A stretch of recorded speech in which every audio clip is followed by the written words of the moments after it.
Over the calm sea, pink and gold hues danced on the waves like a final gift from the heavens. High above the waters, the Little Mermaid, no longer flesh, no longer foam, but a spirit of the air, drifted silently, watching the world she once belonged to. She had given up her voice, her tale, her kingdom, her love. She had even given up her life.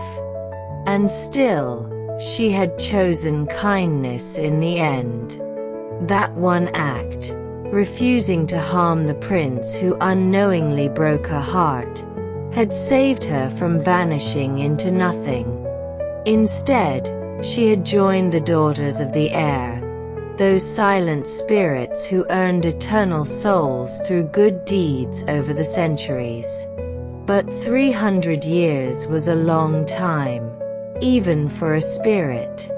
She had traveled far, across oceans and mountains, deserts and forests, comforting those in need, easing the suffering of the forgotten, and guiding lost children back to their homes. With every act of compassion, her soul had grown lighter, fuller. Still, she sometimes thought of the sea, of her father, his trident always glowing with power and sorrow, of her sisters, who had given up their hair to try and save her, of her coral garden, long overgrown with sea moss and memory. And yes, sometimes she thought of the prince, whose eyes once held all the warmth of the sun, and whose smile had made her human heart beat faster. He had long since grown old. She had watched him from afar, quietly, as he ruled his kingdom with fairness, loved his children, and honored her memory with a statue carved in white stone. Today, something was different. The winds no longer carried her as lightly as they once did. The world beneath her shimmered with new energy. The sea whispered to her in a language older than song, calling her by name, Nerina. Yes, that was her name.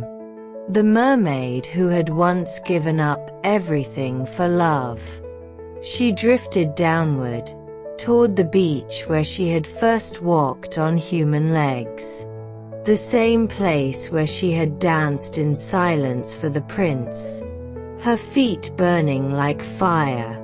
It was quiet now. A single child played near the shoreline, building castles from wet sand.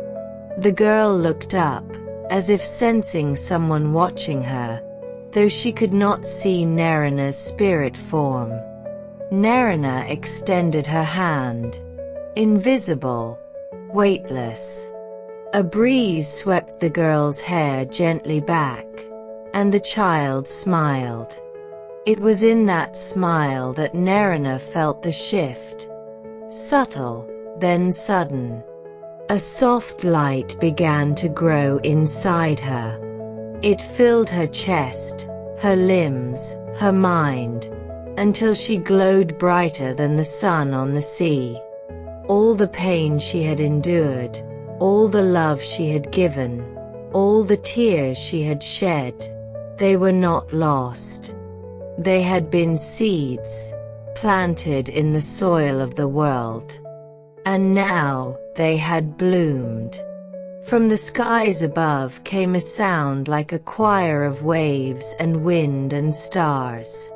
The other daughters of the air gathered around her, their eyes shining. They circled her in joy. "You have done what few ever could," one spirit whispered, her voice like morning dew. "You have earned a soul, Nerina.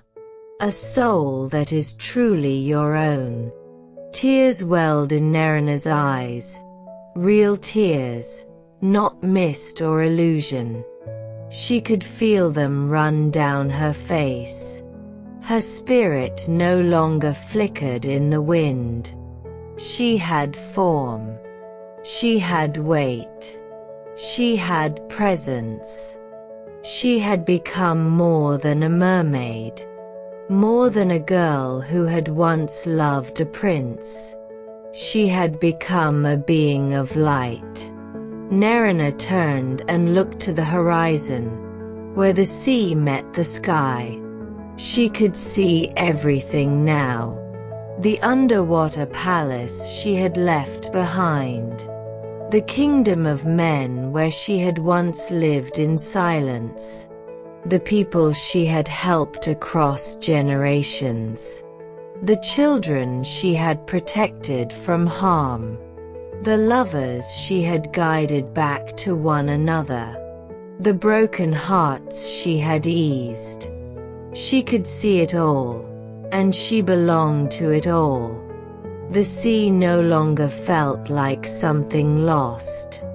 The land no longer felt like something unreachable. She was part of both now. Above, between, and beyond. And as she rose higher into the sky, Nerina whispered to the wind, "Thank you. Thank you to the girl she had once been, with curiosity in her heart and songs in her voice.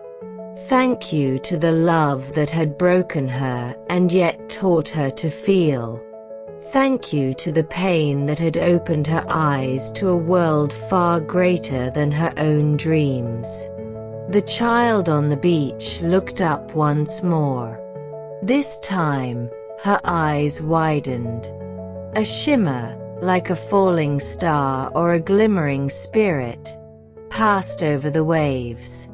The girl stood, smiled, and whispered a word she did not understand but somehow knew. Nerina. Above them, a new light danced across the sky. A trail of silver, glowing like a comet, curling through the morning breeze. The Little Mermaid, now a soul of her own, soared across the heavens, watching over the land and sea she had once loved from afar. She was no longer alone. She was no longer lost. She was the miracle the world had forgotten, and now remembered. And in the hearts of every child who looked toward the sea with wonder, every soul who chose love over vengeance, and every voice that sang without fear, she would live on. Forever. The sea gave her life, love taught her loss, and grace gave her eternity.